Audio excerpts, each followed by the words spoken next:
Hello everyone, this is Julian from Kanen Coffee, and today we have a Rancilio Silvia with us in the shop, and it came in for a few issues. One, the main one being that it wasn't able to get a proper shot out of it. It seemed to be issues with the water pressure going into the machine.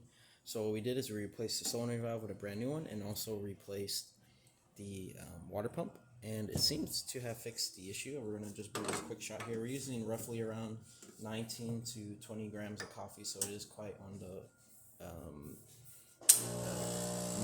shredder side, so you might see a slow jerk for the first few seconds, but as you can see, nice pour.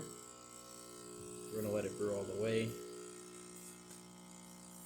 Usually want to run a shot for around 25 to 30 seconds before cutting it off.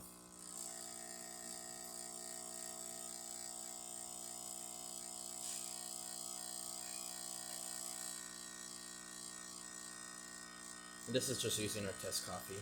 Mainly we're wanting to see if we could get proper pressure inside of the group head, which is what I was unable to get during all of my troubleshooting and testing. As you can see, shot came out really good.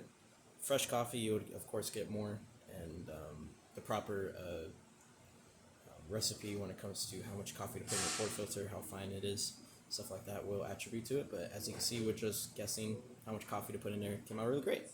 That's about it for this repair. If you like this video or any of the other repairs on our channel, leave a like, subscribe, and hit the bell. Thanks for watching.